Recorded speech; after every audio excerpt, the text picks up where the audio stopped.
આજે છે ને એક એવી વાત સાંભળીએ જે કદાચ સીધી આપણા દિલમાં ઉતરી જશે. આ કોઈ કાલ્પનિક વાર્તા નથી, પણ આપણી પોતાની ધરતી માતાની વેદના છે, જે એ ખુદ આપણને કહી રહી છે. વિચારો, શરૂઆત કેટલી સાદી છે પણ કેટલી ઊંડી. હું તમારી ધરતી માતા છું. જાણે એક મા પોતાના બાળકોને પાસે બોલાવી રહી છે. એ આપણી સાથે સીધી વાત કરવા માંગે છે. તો ચાલો આ વાતના પહેલા ભાગમાં આપણે ધરતી માતાને જ સાંભળીએ. એ પોતે જ કહે છે કે એ કોણ છે અને આપણા માટે એનું શું સ્થાન છે. અરે જુઓ તો ખરા, આપણી આ માં આપણને શું નથી આપતી? જીવવા માટે જીવન, ભૂખ લાગે તો અન્ન, તરસ લાગે તો પાણી અને શ્વાસ લેવા માટે આ હવા. બધું જ એ આપણને આપે છે, કોઈ પણ સ્વાર્થ વગર, બસ એક માની જેમ. પણ બસ આ એક શબ્દ અને આખી વાતનો સૂર બદલાઈ જાય છે. કંઈક ગંભીર બનવાનું છે એનો આ સંકેત છે. અને હવે આપણે એની વ્યથાને સમજીએ. એ ભાગ જ્યાં ધરતી માતા પોતાના દિલમાં છુપાયેલું દુઃખ અને દર્દ ઠાલવે છે. આ એક જ વાક્યમાં કેટલી બધી પીડા છે. પણ આજે હું ખૂબ દુઃખી છું. જે માં આપણને પોતાનું સર્વસ્વ આપી દે એ આજે દુઃખી છે. પણ કેમ? એવું તે શું કર્યું આપણે કે એની આંખો ભીની છે? ચાલો જાણીએ એના દુઃખનું કારણ.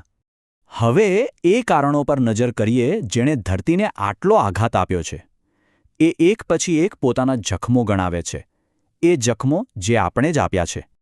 અને પહેલો ઘા, જંગલોનું નિકંદન. એ કહે છે, તમે મારા વૃક્ષો કાપી રહ્યા છો. વિચાર તો કરો, જાણે કોઈ એના શરીર પરથી એની લીલી સાડી ખેંચી રહ્યું હોય. આ તો સીધો એના અસ્તિત્વ પર જ હુમલો છે. પછી બીજો જખમ, આપણી નદીઓ.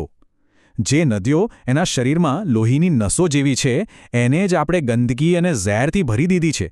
એને અંદરથી જ ખોખલી કરી રહ્યા છીએ. અને ત્રીજું, આ હવામાં ફેલાયેલું ઝેર.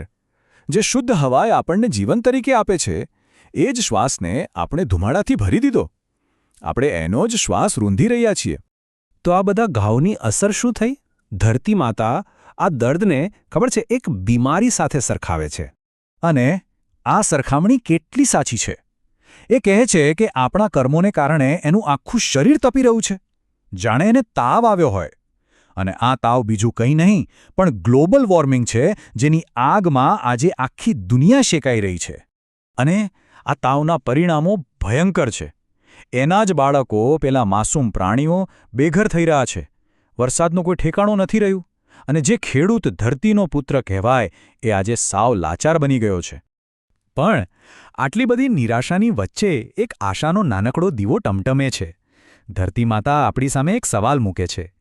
ખરેખર તો આ સવાલ નથી, આ એક માની પોતાના સંતાનો પાસેની આજીજી છે. વાર્તાના આ અંતિમ પડાવમાં ધરતી માતા માત્ર ફરિયાદ નથી કરતી, એ આપણને રસ્તો પણ બતાવે છે. મદદ માટે દિલથી પોકાર કરે છે. એને ફરીથી સ્વસ્થ કરવા માટે એ શું માગે છે? બસ 3 નાની વાતો. પહેલું, એના પર ફરીથી લીલી ચાદર ઓઢાડીએ, એટલે કે વધુને વધુ વૃક્ષો વાવીએ. બીજું, એની જીવાદોરી સમાન પાણીનો બગાડ અટકાવીએ. અને ત્રીજું, જેમ આપણું ઘર સાફ રાખીએ છીએ, એમ એને પણ સ્વચ્છ રાખીએ.